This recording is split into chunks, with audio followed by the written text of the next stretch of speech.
नमस्ते। कल की वीडियो में हमने क्या देखा था, आरसीसी का देखा था, डेवलपमेंट लेंथ कंप्लीट कर दिया था। आज मैं एक नया चैप्टर शुरू करने जा रहा हूँ जिसका नाम है estimation, costing and valuation.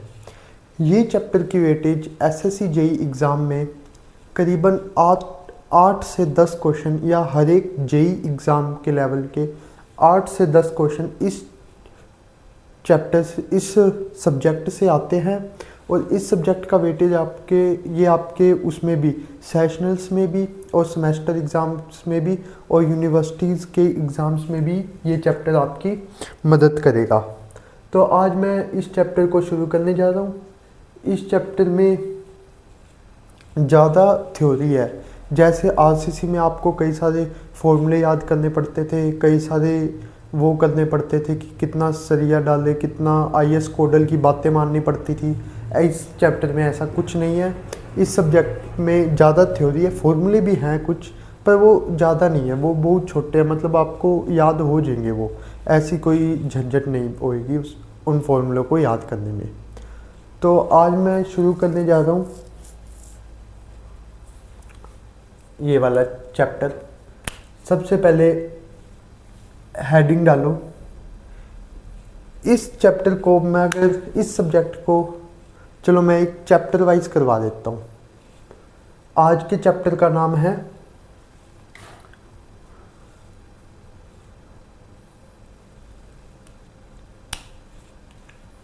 Specifications.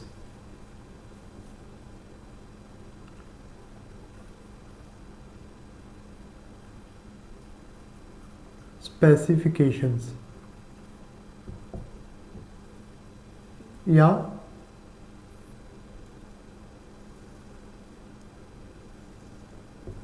आज हम स्पेसिफिकेशन चैप्टर को पढ़ेंगे। तो सबसे पहले हेडिंग डालो।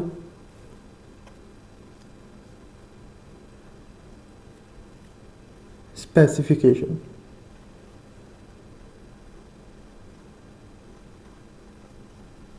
या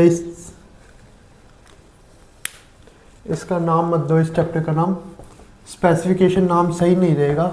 वैसे बताऊँ क्या होता है कि जैसे सी जेई की प्रीवियस ईयर की बुक्स हैं, उनमें इस सब्जेक्ट के अलग अलग चैप्टर्स में नहीं बांट रखा। मतलब जो चैप्टर वाइज की बुक्स होती है, इस सब्जेक्ट को चैप्टर वाइज नहीं बांट रखा। इस सब्जेक्ट को ऐसे लगातार ही क्वेश्चन दे रखे हैं। तो इस सब्जेक्ट को मैं चैप्टर वाइज ना बांट के मैं एक एक टॉपिक वाइज करवाता रहता हूँ। जितने टॉपिक हो वो आप देख लेना, जब सब चैप्टर का नाम लिखना होएगा मैं लिख दिया करूँगा। तो आज सबसे पहले टॉपिक का नाम है स्पेसिफिकेशन।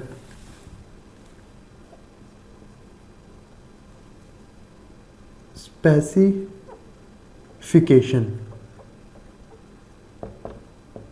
स्पेसिफिकेशंस क्या होती है? स्पेसिफिकेशन होती है जैसे कि एक काम है, एक काम मान लो रोड बनाने का एक काम मिला है एक किसी जेई को। तो जेई ने उस काम को सबसे पहले क्या करना है, उस वर्क का सबसे पहले जेई क्या करेगा, एस्टीमेट बनाएगा कि इस रोड को बनाने में कितना मतलब टाइम लगेगा, कितना मटेरियल लगेगा, कॉस्टिंग भी करेगा, कितना पैसा लगेगा, और फिर उसकी वैल्यूएशन भी करेगा कि अगर हम ये रोड बनाएंगे तो ये बनने के बाद कितने जने इसको यूज़ करेंगे, जितने जने इसको यूज़ करेंगे क्या इतना पैसा लगाना वर्थ इट होएगा हमारे इस रोड को बनाने में या नहीं होगा। तो इस चैप्टर में हम यही खेलते रहेंगे इसी के इर्द गिर्द। तो स्पेसिफिकेशन क्या होता है? स्पेसिफिकेशन यही होता है कि किसी भी चीज़ को मतलब उसका एस्टिमेट बनाना, स्पेसिफाई करना उस एक पर्टिकुलर चीज़ को। जैसे रोड बनाने हैं तो रोड में अलग अलग काम होता है, बिटुमिन बिछाना, उसको स्पेसिफाई करना कि उसमें क्या क्या करना पड़ेगा, कितने लेबर लगेंगे, उन सभी को स्पेसिफाई करना, हर लेबर का क्या काम होगा, ये होता है स्पेसिफिकेशन। स्पेसिफिकेशन दो टाइप के होते हैं। अब जैसे देख लो, जैसे मैं ये चैप्टर करवा रहा हूँ, अब जैसे कई जगह आपको स्पेसिफिकेशन की पूरी डेफिनेशन भी लिखवाएंगे, वो भी करेंगे। मैं सोच रहा हूँ वैसा करने में कोई फ़ायदा नहीं है। जो आप प्रीवियस ईयर की बुक्स से एसएससी के पेपर के, एसएससी जेई के पेपर के, वो आप क्वेश्चन लगाओगे ना जब इसके, तो आपको अपने आप ही पता लग जाएगा कि थ्योरी के, मैं आपको लिखवा दूंगा, कोई दिक्कत नहीं है मुझे लिखवाने में, पर इनको आप याद करोगे ना, और वो एसएससी जेई में कोई और लैंग्वेज में पूछ लेगा तो आप समझ कंफ्यूज हो जाओगे। तो इनको याद नहीं, आप बस स्पेसिफिकेशन शब्द समझ लो होता क्या है। अब ये स्पेसिफिकेशन दो तरह के होते हैं। पहला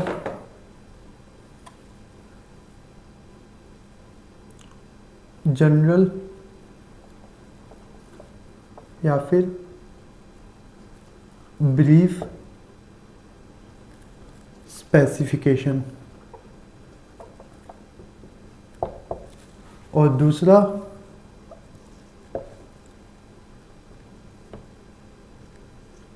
detail specification.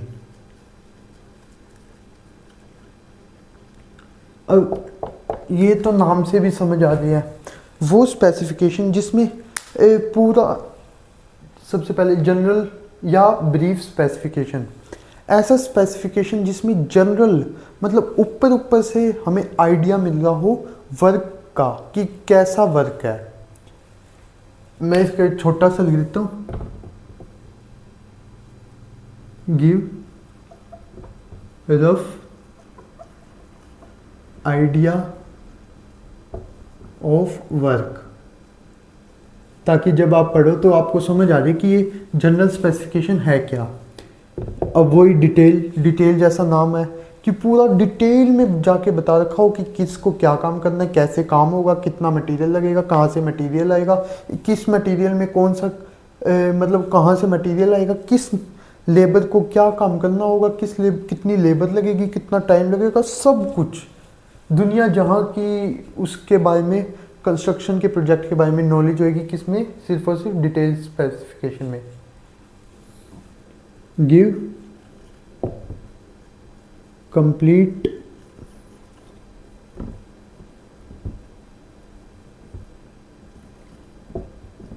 Idea of work, ये होता है जनरल डिटेल स्पेसिफिकेशन।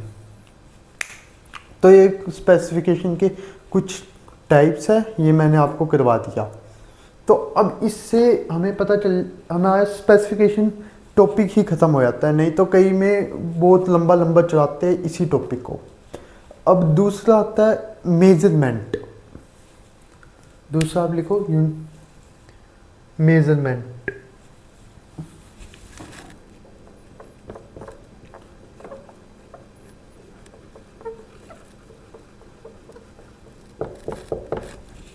मेजरमेंट्स क्या होता है? अब जैसे रोड का एग्जांपल ले लेते ना, यहाँ पे भी हम एक रोड का एग्जांपल ही लेंगे।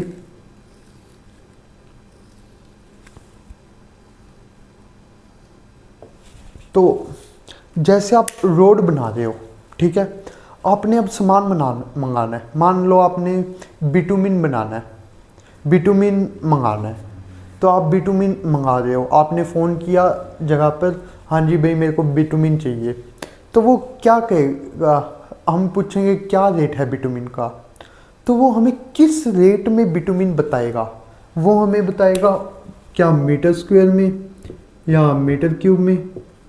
ये अब जो मटेरियल देने वाला होएगा वो तो अपने उसी रेट में बताएगा जिसमें चलता है, पर जो नया जेई लगेगा तो उसको तो मतलब उसको ये आना चाहिए मेजरमेंट का, तभी वो उससे मटेरियल मंगवा पाएगा और उसकी कॉस्ट वैल्यू डिफाइन कर पाएगा। तो इसलिए ये होता है मेजरमेंट, किस चीज़ को हम किस में मेज़र करते हैं। अब इसके वैसे तो बहुत लंबे लंबे टेबल होते हैं जो मतलब देखते ही दिमाग ख़राब होता है।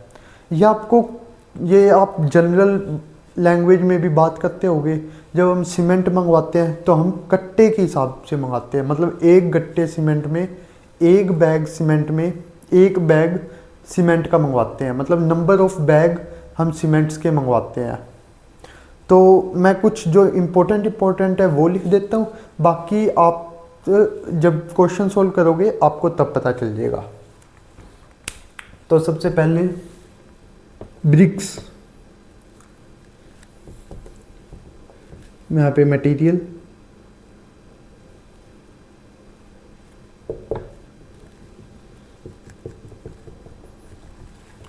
और यहाँ पर यूनिट। ठीक है, पहला आप मंगा रहे हो ब्रिक, मतलब ईंटे, उसको आप मेज़र करोगे नंबर्स में।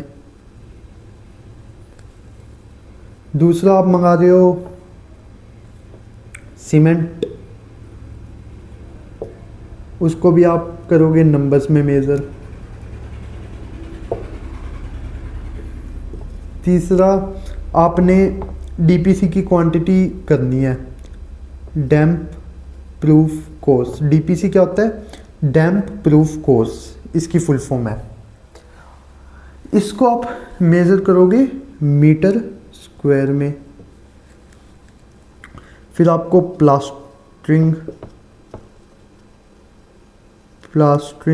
करनी है, इसको आप मेज़र करोगे मीटर स्क्वायर में।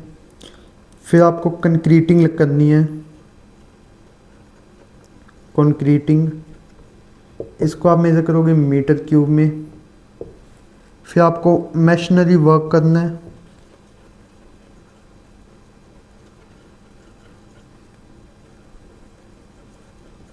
इसको आप मेज़र करोगे मीटर क्यूब में। और क्या कर सकते हो, बस ये इतना ही। ये मैंने आपको मेन बता दिए हैं कि आपको क्या किस में मेज़र करना है, और अगर आते जाएंगे तो मैं आपको साथ में बताता जाऊंगा, नहीं तो आपको बहुत लंबे टेबल है, दिमाग ऐसे ही ख़राब होगा।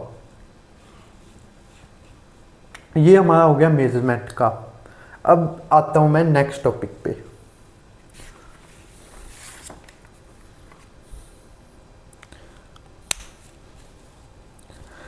नेक्स्ट टॉपिक, दो टॉपिक है, मतलब एक डेफिनेशन के हिसाब से है। एक हेडिंग डाल लो, लीड एंड लिफ्ट, ये दो टॉपिक। सबसे पहले लीड क्या होता है? लीड होता है, जैसे ये एक ज़मीन है, ठीक है,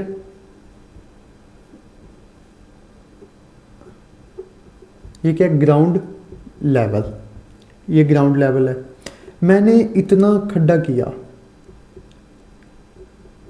लेबर से इतना डिग करवाया, ठीक है, इधर से मिट्टी निकली होगी, कुछ मिट्टी निकली है, और मैंने उस मिट्टी को थोड़ा और बड़ा बना लेता हूँ, ग्राउंड लेवल, उस मिट्टी को इधर डिपॉजिट करवा दिया, इधर से एक्सकावेट करवाया और इधर डिपॉजिट करवा दिया। अब इसमें लीड क्या हुआ? लीड हुआ horizontal distance between the centre of excavation and centre of embankment. इसका हॉरिजॉन्टल डिस्टेंस को क्या कहेंगे हम? लीड। ये जनरली कितनी होती है? 30 मीटर टू 50 मीटर, ये हो गया लीड। अब लिफ्ट नाम से समझ आ रहा है आपको? ये तो क्या हुआ, हॉरिजॉन्टल मूवमेंट हुआ, हॉरिजॉन्टल डिस्टेंस। तो लिफ्ट क्या होगा? इधर कर रहा हूं लिफ्ट। ये जनरल कितना होता है? जनरल आपका बताया तो 1.5 मीटर। तो इसमें भी ये ऐसा ही है सेम, कि आपने ग्राउंड लेवल लिया, यहाँ से एक्सकावेट किया, और यहाँ पे कोई एक बिल्डिंग है,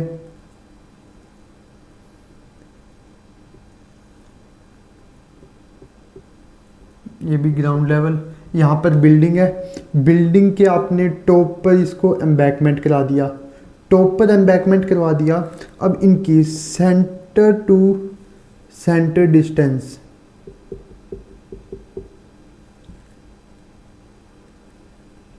vertical distance from the center of dig to the center of embankment is called lift। ये जनरली कितनी होती है 1.5 मीटर। मतलब सीधी सिंपल सी बात है यार, ये कुछ नहीं होता।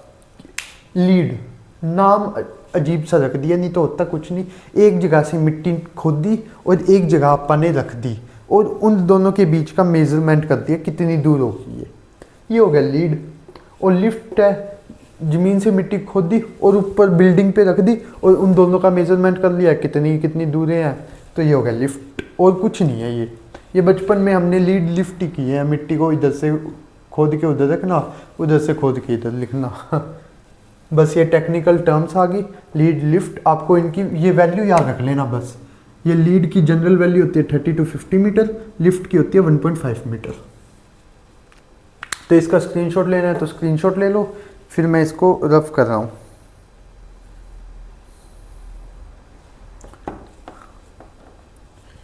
ठीक है, मैं इसको रफ कर रहा हूँ।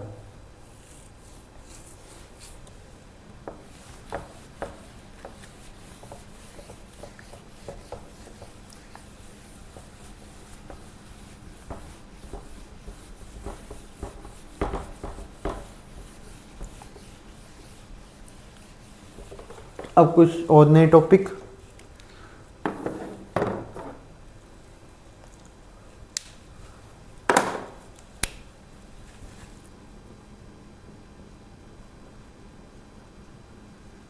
Wait of steel. स्टील का वेट कितना होता है, इसका ये एक फॉर्मूला बता रहा हूं, वो आप याद रख लो। Weight is equal to 0.00618 D square into L. ये फॉर्मूला है वेट ऑफ स्टील निकालने का। और नीचे इसको ऐसे भी निकाल सकते हो, डी स्क्वेयर बटे डिवाइड बाई 612 इंटू एल। ये है वेट ऑफ स्टील।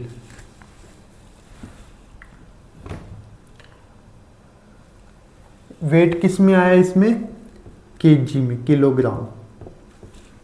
एल क्या, डाया क्या है, स्टील का डायामीटर स्मॉल डी। एल क्या, लेंथ ऑफ स्टील। और 612 एक कांस्टेंट है। ठीक है, ये सेम चीज़ है, ये दोनों सेम चीज़ है, अलग अलग नहीं है। बस मैंने इसको डिवाइड करके नीचे लिख दिया तो ये 612 बन गया और ये सेम चीज़ है। अब वेट ऑफ स्टील ये तो जनरल फॉर्मूला है। अगर हमसे पूछे कोई वेट, सिर्फ जनरल फॉर्मूला बताया मैंने, ये एक जनरल फॉर्मूला है। आपको आज अगर क्वेश्चन में वेट ऑफ स्टील कितना है, अगर उसके डाया दे रखा है और लेंथ दे रखा है तो चुपचाप ये फॉर्मूला लगा देना, आपके पास वेट आ जाएगा केजी में। अगर पूछे क्वेश्चन में weight of steel per unit length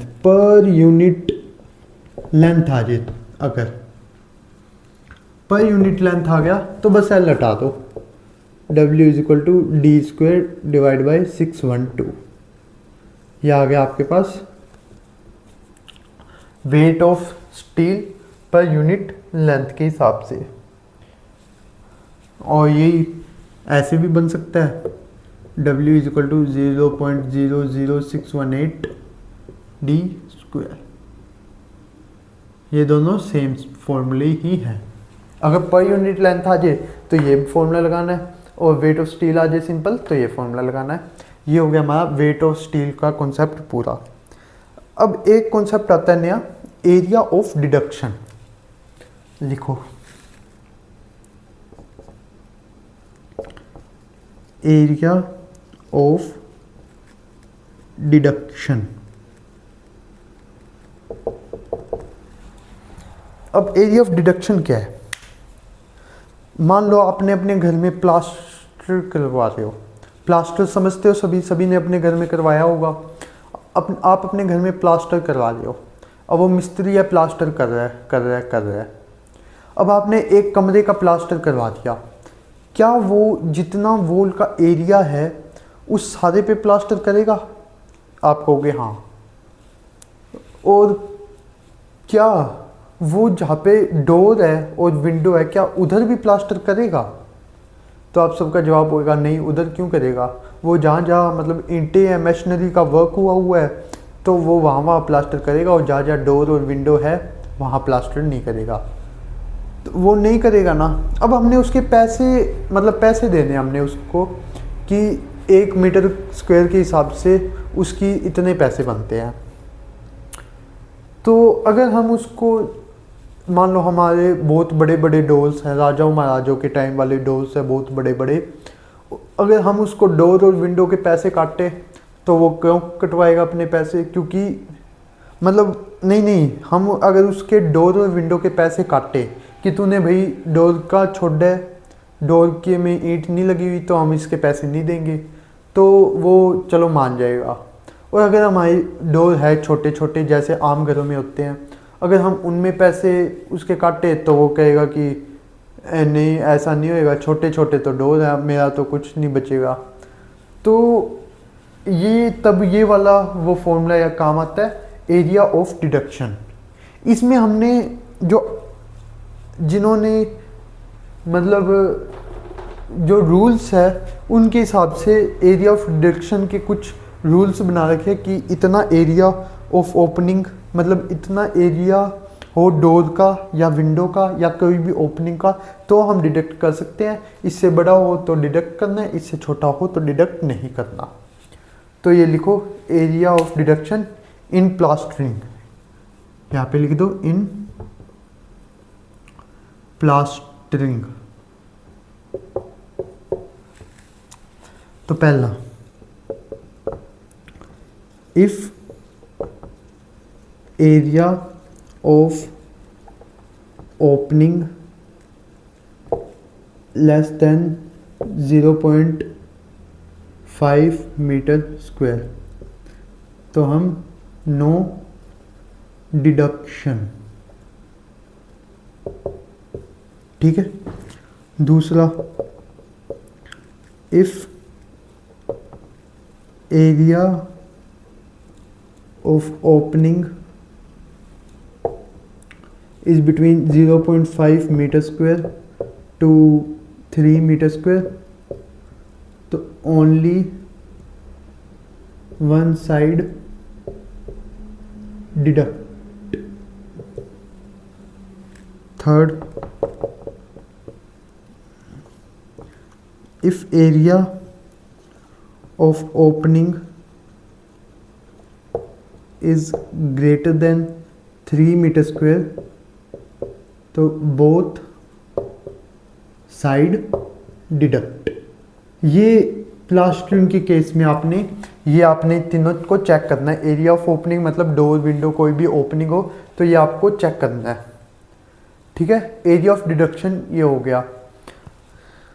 ये तो हो गया हमारा प्लास्टरिंग के केस में। अब ईंटें लगाते हैं, जब हम दीवार कंस्ट्रक्ट करते हैं तो जहाँ जहाँ डोर रखना होता है, जहाँ जहाँ विंडो रखना होता है, हम वहाँ तो नहीं करते, ईंटें लगाते। जहाँ जहाँ बीम रखनी होती है वहाँ ईंटें नहीं लगाते ना, जहाँ स्लैब बनानी होती है वहाँ भी नहीं लगाते।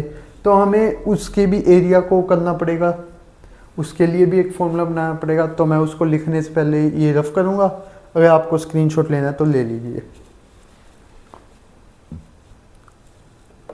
1 2 3 एंड गो। ये मैं रफ कर रहा हूँ।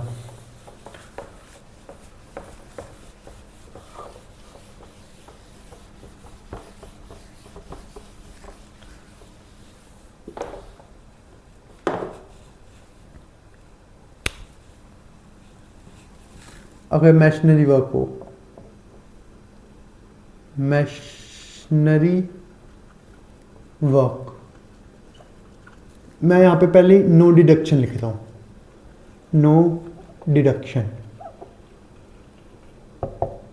नो डिडक्शन क्यों लिखा है कि मैं जितना भी अब लिखूंगा ना उसके आगे नो डिडक्शन नहीं लिखूंगा, लिखूंगा, मैं लिखूंगा ही वो वाली चीज़ें जिनमें आपको डिडक्शन नहीं करना। ठीक है, पहला, if area of opening is 0.1 metre square, तो हमने डिडक्ट नहीं करना। दूसरा है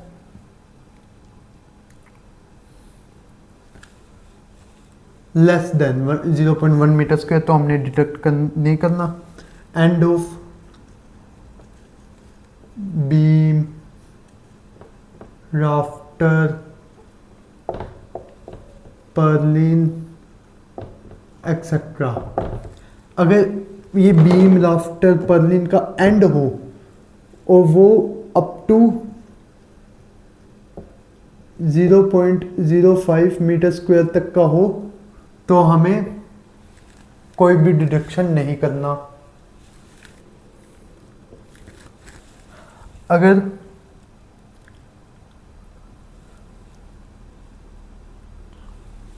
बियरिंग ऑफ छज्जाज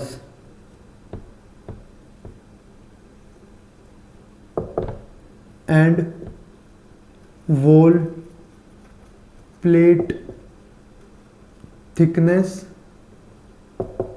इज 10 सेंटीमीटर, तो हमें कोई डिडक्शन नहीं करना। और लास्ट का है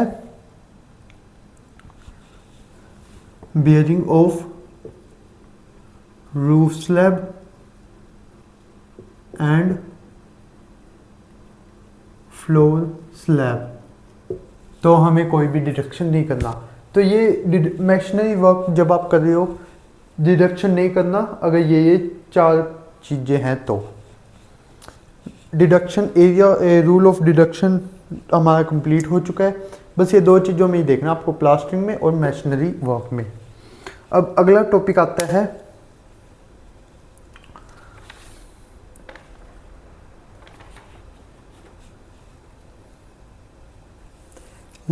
टोटल लेंथ ऑफ बार।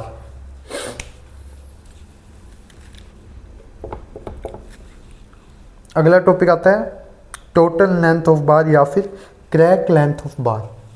सबसे पहले मैं आपको एक ये टॉपिक की हेडिंग ही बहुत जरूरी है, क्रैक लेंथ ऑफ बार। लोग हेडिंग को ही कई बार नहीं समझ पाते। Equal to total length of bar. मतलब क्वेश्चन में तो आपको दे देगा कि क्रैक लेंथ ऑफ बार बताइए, पर फिर बच्चे समझते हैं कि क्रैक लेंथ क्या हो सकती है, और उन्हें यही नहीं पता क्रैक लेंथ का मतलब ही टोटल लेंथ ऑफ बार पूछ रहा है। मतलब वो कितनी बार की जो हम रेनफोर्समेंट डाल रहे हैं ना बीम के अंदर, उसकी कितनी लेंथ हो सकती है। अब आपने वो बीम के अंदर ध्यान नहीं होगा आपने कैसे डाले थे, ये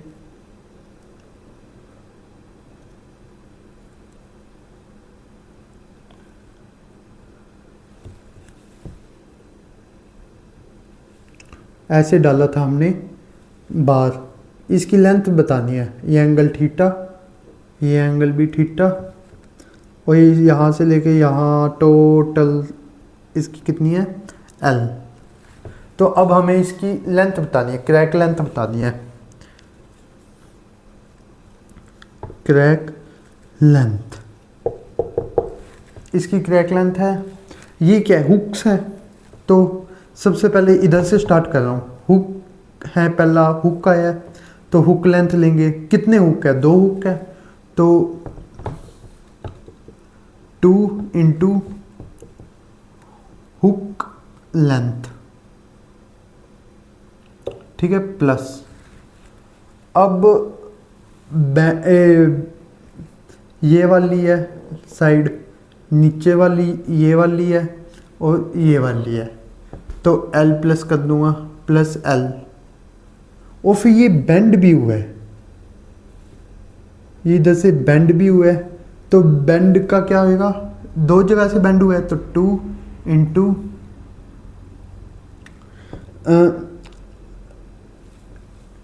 D by sine theta minus D by tan theta. अब जो आपके पास डी है वो क्या है, वो यहां से लेकर यहां तक की लेंथ डी, ये स्मॉल डी।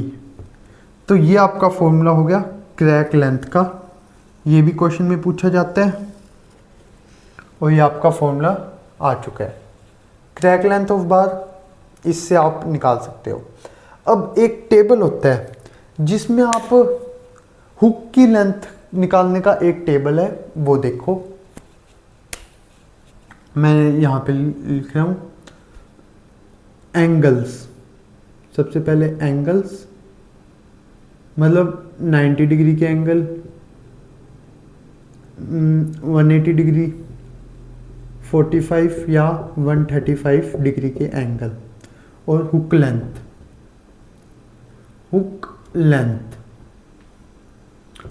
90 डिग्री पे 65, 85,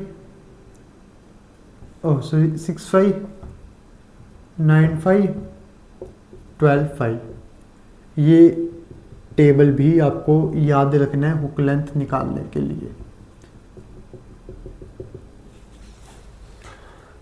तो ये आपके पास हो गया है लगभग क्रैक लेंथ ऑफ बार भी, आपके पास ये टॉपिक भी ख़त्म हो चुका है। अब अगला टॉपिक है सोलिंग। अगला टॉपिक की हेडिंग डालो सोलिंग। सबसे पहले इसका स्क्रीनशॉट ले लो, मैं इसको रफ कर रहा हूँ। 1 2 3।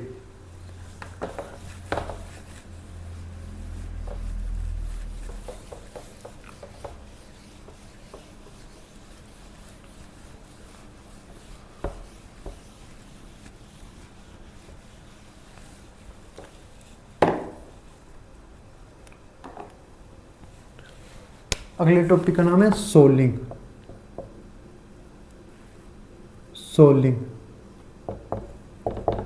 सोलिंग क्या है चीज़ है?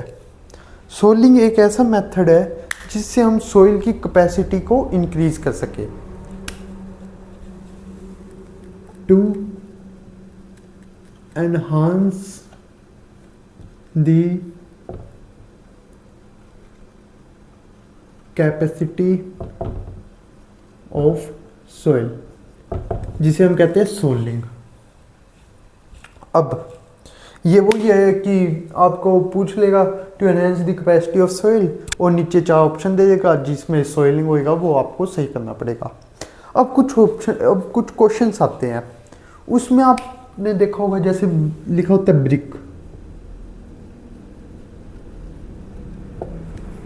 इसको मैं 2 तरीके से, अगर मेरे को ब्रिक लगानी है तो मैं 2 तरीके से लगा सकता हूं। एक है फ्लैट ब्रिक,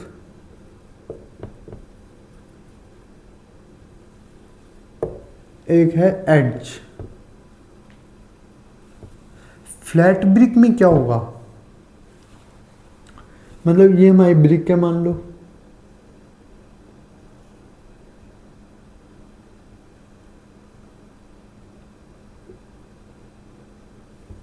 ये है ब्रिक। अगर मैं इसको ऐसे ही रख रहा हूं तो इसकी कौन सी साइड इस्तेमाल होती है? Length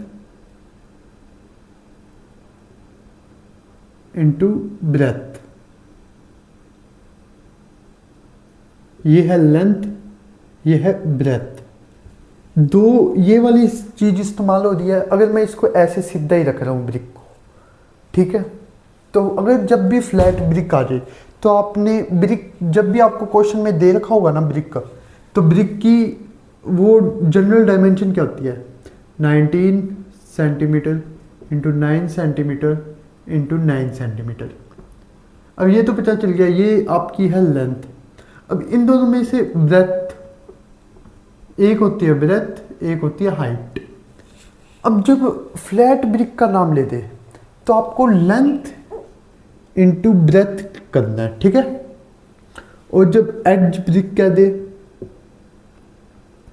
as brick, as brick कह दे तो आपको क्या करना है, लेंथ इंटू हाइट, ठीक है। ये एक ब्रिक का कॉन्सेप्ट है जो पेपर में आता है। पेपर में आपको ये कह देगा फ्लैट ब्रिक, और वो ब्रिक की डायमेंशन ये ना लेके कुछ अलग ले लेगा अपनी तरफ से, तो आपको तब याद रखना है, तो आपको लेना लेंथ इंटू ब्रेथ, ठीक है। ये एक पेपर का कॉन्सेप्ट है। अब एक लास्ट कॉन्सेप्ट बच गया, फ्लोरिंग। फ्लोरिंग, फ्लोरिंग मतलब जो आप फर्श बिछाते हैं, इसकी मतलब वो कितनी होती है, general thickness. General thickness, flooring की जनरल थिकनेस होती है 2.5 centimetre to 2.5 centimetre to 5 centimetre square, इतनी होती हैं। थिकनेस, थिकनेस तो इसकी वो इसमें ही होगी सेंटीमीटर, पर हम लेते हैं अगर थिकनेस, इसके दो केस। केस 1, अगर थिकनेस 7.5 से ज़्यादा चली जाए तो हम फ्लोरिंग को मेज़र करते हैं, मेज़र इन मीटर स्क्वायर, और थिकनेस 7.5 से कम है तो मेज़र इन मीटर स्क्वायर। अगर दूसरा केस, थिकनेस ज़्यादा है 7.5 सेंटीमीटर से, 7.5 यहाँ पे भी सेंटीमीटर, तो हम मेज़र करेंगे इसे मेज़र इन मीटर क्यूब। तो ये जनरल फ्लोरिंग की थिकनेस इतनी होती है, और हम देखते हैं अगर थिकनेस इसकी 7.5 से कम है तो फ्लोरिंग को हम मीटर स्क्वायर में ही मेज़र करते हैं, और जनरली ज़्यादातर हम मीटर स्क्वायर में ही मेज़र करते हैं फ्लोरिंग को। और अगर थिकनेस 7.5 सेंटीमीटर से ज़्यादा है तो हम इसको मेज़र करेंगे मीटर क्यूब में। तो आज के लिए आपका ये टॉपिक ख़त्म हो चुका है, एस्टिमेशन, कॉस्टिंग, वैल्यूएशन का। कल या अगली वीडियो तो आएगी आरसीसी। अब मैं कराऊंगा एक वीडियो आरसीसी की, एक video estimation, costing and valuation की।